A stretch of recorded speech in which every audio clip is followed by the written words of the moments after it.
हाँ तो बच्चों, आचार्य ट्यूटोरियल में आप सबका स्वागत है।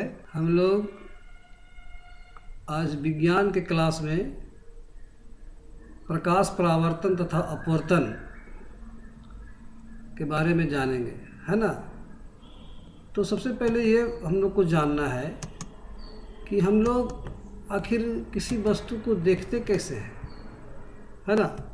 आप लोग वीडियो देख रहे हैं, हम लोग भी आपको देख रहे हैं, आप भी हम लोग को देख रहे हैं, लेकिन देख कैसे रहे हैं? किसकी उपस्थिति में देखते हैं? प्रकाश की उपस्थिति में देखते हैं, है ना। अंधेरे में प्रकाश नहीं रहता है तो कोई वस्तु दिखाई नहीं देती है। आँख तो हमारी सही सलामत है, लेकिन हम देख नहीं पाते हैं। तो देखते हैं किसकी उपस्थिति में? प्रकाश की उपस्थिति में। आखिर प्रकाश क्या है, ये हम लोग जानेंगे। देखिए, आज के जो टॉपिक्स है जिस पर हम लोग चर्चा करेंगे वो है प्रकाश क्या है, प्रकाश के गुण क्या क्या हैं, प्रकाश की किरण किसको कहते हैं, किरण पुंज क्या है, किसको कहते हैं, ये भी जानेंगे।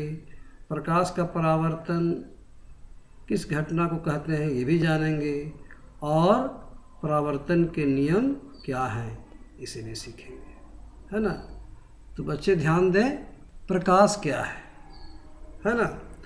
तो प्रकाश ऊर्जा का एक रूप है जो स्वयं अदृश्य होते भी वस्तुओं को दृश्य बनाता है। यानी कि प्रकाश खुद दिखता नहीं है, लेकिन वस्तुओं को देखने योग्य बनाता है। अंधेरे में जब आप टॉर्च लेकर के जाते हैं तो वस्तु पर टॉर्च मारते हैं, ना कि अपनी आँखों पर, है ना। तो जब वस्तुओं पर प्रकाश पड़ता है तब वस्तु हमें दिखने लगती है। तो क्या कह सकते हैं कि प्रकाश हमें देखने की संवेदना या अनुभूति प्रदान करता है ना। तो ये तो हम लोग जान ही रहे हैं कि अंधेरे में वस्तुएं नहीं दिखती, पर प्रकाश पड़ते ही दिखने लगती है। तो असल में होता क्या है कि जब किसी वस्तु पर प्रकाश पड़ती है, प्रकाश की किरण पड़ती है, ये देखिए ये वस्तु एक है, सेब है, एप्पल है। इस पर जो है सूरज की किरण पड़ रही है ना।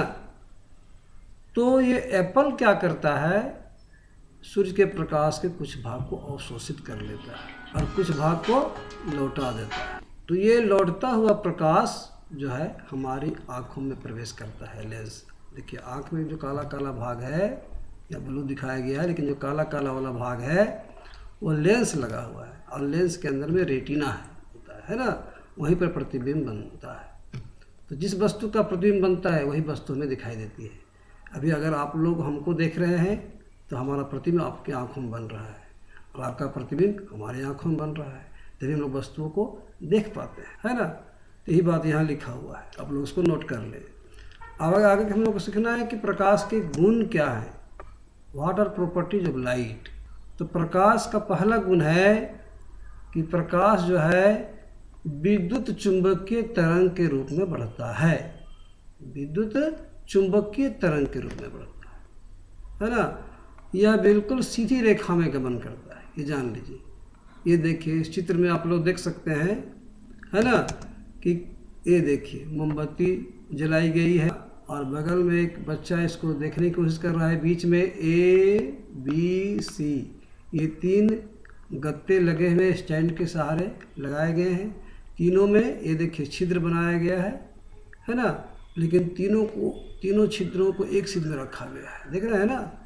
तो मोमबत्ती का जो प्रकाश है इन तीनों छिद्रों से होकर के बिल्कुल सीधा रूप में बच्चे के नेत्र तक पहुंच रहा है। अगर इन तीनों गत्तों में से किसी को भी अगर हम लोग विस्थापित कर देंगे, अपनी जगह से इधर उधर कर देंगे, तो प्रकाश बच्चे को नहीं दिखाई पड़ेगा, क्योंकि प्रकाश तो घूम के नहीं जा सकता, है ना। जब सीधी रेखा में तीनों छिद्र रहेंगे तभी प्रकाश दिखेगा। इसका मतलब है कि प्रकाश बिल्कुल सीधी रेखा में गमन करता है। यह बात बिल्कुल सही है। एक बात और याद रखना है, तीसरी बात, कि प्रकाश के गमन के लिए माध्यम की आवश्यकता नहीं होती है। माध्यम समझ रहे हैं, जैसे मैं अभी बोल रहा हूँ, मेरी आवाज़ आपके कानों तक जा रही है, किसके सहारे जा रही है? हवा के सहारे जा रही है। तो ध्वनि के लिए हवा क्या हो गया? कि माध्यम हुआ। अगर हवा नहीं रहे हमारे बीच तो हमारी बात आपको सुनाई नहीं पड़ेगी, है ना। तो माध्यम चाहिए किसके लिए? ध्वनि के लिए, लेकिन प्रकाश के लिए माध्यम की आवश्यकता नहीं होती है। अब माध्यम रहे या ना रहे, प्रकाश वहाँ पहुँच ही जाएगा। मतलब निर्वात में भी प्रकाश पहुँच सकता है। जानते हैं निर्वात में इसकी चाल कितनी है? 3 × 10⁸ मीटर प्रति सेकेंड, मतलब 30 करोड़ मीटर प्रति सेकेंड, यानी 1 सेकेंड में प्रकाश जो है 30 करोड़ मीटर की दूरी तय कर सकता है ना। ये इसकी चाल याद रखें। और अगला गुण है कि यह अपारदर्शी माध्यम से नहीं गुजर सकता। अपारदर्शी माध्यम समझ रहे हैं? 3 तरह के पदार्थ होते हैं, अपारदर्शी, पारदर्शी, पारभासी। अपारदर्शी जिससे प्रकाश गुजर नहीं सकता, जिसके आर पार हमको दिखाई नहीं पड़ता है, जैसे दीवार है ना, यह लकड़ी का तख्ता है, इसके उस पार हम लोग को दिखाई पड़ता है नहीं। क्यों? क्योंकि प्रकाश उधर जा नहीं सकता। ये बात लिखी हुई है कि यह अपारदर्शी माध्यम से गुजर नहीं सकता। अपारदर्शी से क्या होता है? गुजर सकता है ना। अपारदर्शी पारभासी से क्या होता है? थोड़ा थोड़ा गुजर सकता है। तो अगला है, देखिए कि प्रकाश किसी चिकनी या चमकीली सतह से टकराकर, चिकनी या चमकीली सतह से टकराकर वापस लौट आता है, यानी परावर्तित हो जाता है। ये देखिए यहाँ पर इस चित्र में आप लोग देख रहे हैं। इस चित्र में देखिए अप्पू जो है, ये अप्पू नाम का लड़का जो है ऐनक पकड़े हुए है, देख रहे हैं ना। और ये रामू जो है, ये रामू उस पर टॉर्च से रोशनी डाल रहा है, देख रहे हैं, डाल रहा है। और राजू उसे देख रहा है, देख रहे हैं। तो ये क्या हुआ है कि प्रकाश जो है किसी चिकनी या चमकीली सतह, ऐनक क्या है? दर्पण चमकीली सतह है, चिकनी और चमकीली सतह है, इसे ये टकरा करके वापस लौट जाता है। इसी को कहते हैं परावर्तन, है ना। अब आगे देखिए अगला गुण क्या है आपका कि एक पारदर्शी माध्यम से दूसरे पारदर्शी माध्यम में प्रवेश करने पर, है ना, इसकी चाल में परिवर्तन हो जाता है। इसी के फलस्वरूप क्या होता है? अपवर्तन होता है। अब देखिए इस चित्र में, देखिए आप लोग नीचे वाले चित्र में देख रहे हैं, यहाँ क्या है? हवा है, पहला माध्यम, पारदर्शी माध्यम। ये क्या है? देखिए ये कांच का एक बना हुआ है, सील है ना। तो इस पर देखिए जब प्रकाश की किरण से गुजारा जाता है तो इसकी दिशा बदल गई है, बिल्कुल सीधी रेखा में नहीं जा रही है, इसकी जो दिशा है थोड़ी मुड़ गई है, फिर बाद में सीधी हो गई है। तो ये देख रहे हैं इसकी दिशा में बदलाव आ गया है। क्यों दिशा बदलाव आया? इसमें चाल में परिवर्तन कारण। अच्छा आप ही बताइए, जितनी तेज़ी से आप मैदान में दौड़ सकते हैं, खुले मैदान में, क्या उतनी तेज़ी से आप तालाब में दौड़ सकते हैं या झील में पानी में दौड़ सकते हैं? नहीं, वहाँ आपकी चाल मध्यम पड़ जाएगी। ठीक यही हाल प्रकाश के साथ है। हवा में या निर्वात में प्रकाश बहुत तेज जाता है, लेकिन यह जब जल से होकर या कांच से होकर या किसी भी पारदर्शी माध्यम से गुजरता है तो इसकी चाल में परिवर्तन हो जाता है, और इसी के फलस्वरूप प्रकाश का अपवर्तन हो जाता है ना। और यही वजह है कि हम लोग जब सीधी उंगली भी पानी में डालते हैं तो हमको टेढ़ी नज़र आती है। ठीक है, तो ये आप लोग समझ गए प्रकाश के गुण, याद रखेंगे इसको, है ना। अब हम लोग जानेंगे कि प्रकाश की किरण क्या है, रे ऑफ लाइट। ये देखिए प्रकाश किरण कैसे कहेंगे? देखिए प्रकाश का स्रोत है, यहाँ से जो किरण गई है बिल्कुल सीधी गई है, एक रेखीय पथ में गई है ना। तो प्रकाश गमन के लिए, मतलब प्रकाश संचरण के लिए जो जिस रेखीय पथ को अपनाता है उस रेखीय पथ को ही प्रकाश की किरण कहते हैं। इसको हम प्रकाश की किरण कह सकते हैं, है ना।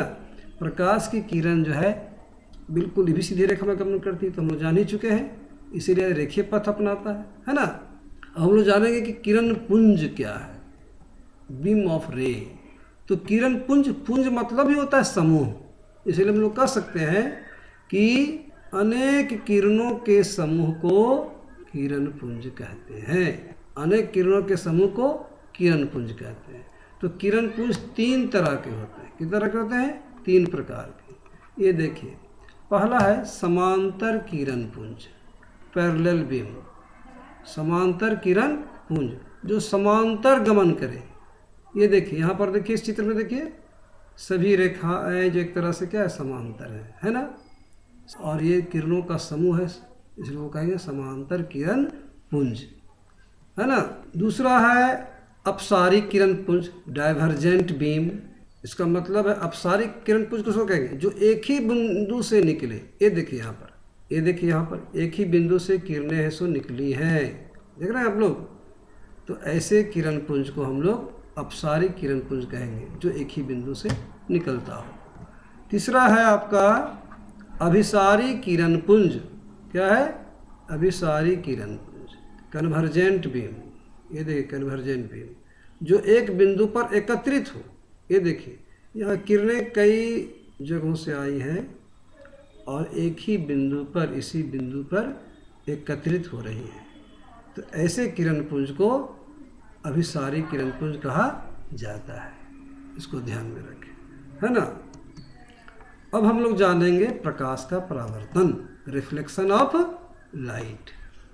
तो हम तो बता चुके हैं पहले भी कि प्रकाश किरण जब किसी चिकनी चमकीली सतह से टकराती है तो वो वापस लौट जाती है। प्रकाश किरण का किसी चमकीली या चिकनी सतह से टकराकर वापस लौटने की क्रिया को प्रकाश का परावर्तन कहते हैं। ये देखिए, ये चिकनी चमकीली सतह है, दर्पण है, ये देख रहे हैं ना, और ये टॉर्च है। टॉर्च से रोशनी फेंकी जा रही है दर्पण पर, ये टकरा करके वापस लौट गई, जो दिखाई पड़ रहा है ना। तो ये जो घटना है, प्रकाश किरण का किसी चमकीली या चिकनी सतह से टकराकर वापस लौटने की क्रिया को ही कहते हैं प्रकाश का परावर्तन। आई बात समझ में, लौटना ही प्रकाश का परावर्तन कहलाता है, यही समझिए। अब देखिए इस आकृति में, देखिए आप लोग गौर कीजिए, इस आकृति में क्या है, ए बी जो है ना, ये देख रहे हैं ए बी चित्र में आपका, ये देखिए ए बी, ये जो लाइन हम खींच रहे हैं ए बी, ये है समतल दर्पण जिसमें आप लोग चेहरा देखते हैं, है ना। और नीचे जो देख रहे हैं इस तरह इधर किया हुआ है, ये कलई किया हुआ है नीचे की ओर। तो परावर्तक सतह किधर होगा, ऊपर की ओर होगा। इधर परावर्तक सतह, इधर दिखेगा चेहरा, है ना, ऊपर की ओर। तो ए बी एक समतल दर्पण है, जान लीजिए। और ये आने वाली किरण है सी ओ, देख रहे हैं, ए बी तो क्या समतल दर्पण, सी ओ, और ये ओ बी लौटने वाली किरण है। तो जिस बिंदु पर ये टकरा रही है, देख रहे हैं ओ बिंदु, इसको कहा जाता है आपतन बिंदु। वो क्या है, आपतन बिंदु है, ठीक है। और ये जो सी ओ है, जिस किरण आ रही है और आपतन बिंदु पर पड़ रही है, तो सी ओ को हम लोग कहेंगे आपतित किरण, है ना, दर्पण से टकराने वाली किरण ही होती है, ठीक है। और ओ डी क्या है, ओ डी ये है आपका परावर्तित किरण, जो टकरा के वापस लौट जा रही है, ठीक है। ये जो एनो देख रहे हैं, एनो, ये है आपतन बिंदु पर डाला गया अभिलंब, ठीक है। ये आई क्या है, ये देखिए आपतित किरण और अभिलंब के बीच में बना हुआ कोण, वही कहते हैं हम लोग आपतन कोण। इसे हम लोग आई अक्षर से जानेंगे। ये देखिए अभिलंब और परावर्तित किरण के बीच जो कोण बन रहा है, इसे हम लोग परावर्तन कोण कहेंगे, यानी कि एन ओ डी हो गया आपका परावर्तन कोण। इसे आर से हम लोग जानेंगे, ठीक है। तो ये सबको आप पहचान लिए होंगे कि कौन समतल दर्पण है, कौन आपतन बिंदु है ना, कौन आपतित किरण है, कौन परावर्तित किरण है, कौन अभिलंब है, और आपतन कोण क्या है, परावर्तन कोण क्या, आप लोग तो समझ गए। अब चलिए इसी से संबंधित दो नियम भी है जिसको हम लोग परावर्तन के नियम से जानते हैं, रूल्स ऑफ रिफ्लेक्शन। देखिए परावर्तन के दो नियम हैं। कितने नियम हैं, दो नियम, बहुत इजी है। क्या है इसमें कि आपतित किरण, परावर्तित किरण तथा आपतन बिंदु पर डाला गया अभिलंब, हम लोग तीनों से परिचित हो चुके हैं, तीनों शब्दों से, आपतित किरण से भी, परावर्तित किरण से भी, और आपतन बिंदु पर डाला गया अभिलंब। तीनों क्या होते हैं, एक ही तल में होते हैं, तीनों एक ही तल में। देखिए यही एक तल है, परावर्तक सतह एक ही तल है, देखिए आपतित किरण है, परावर्तित किरण है, और आपतन बिंदु पर डाला गया अभिलंब, तीनों क्या होते हैं, एक ही तल में होते हैं, ठीक है। और दूसरा नियम क्या है कि आपतन कोण यानी कि आई तथा परावर्तन कोण यानी कि आर सदा आपस में बराबर होते हैं। मतलब अगर आई 80 डिग्री का है तो आर भी 80 डिग्री का हो जाएगा। बात समझ में आई? मतलब आपतन कोण और परावर्तन कोण सदा आपस में बराबर होते हैं। बस दो ही नियम है, बहुत शॉर्ट में भी है, इसको आप याद रख सकते हैं, है ना, कि कोण आई बराबर कोण आर। ठीक है, तो आज के लिए इतना काफ़ी हो गया बच्चों। हम लोग अगली कक्षा में गुणी दर्पण के विषय में जानेंगे, है ना। तब तक के लिए बाय।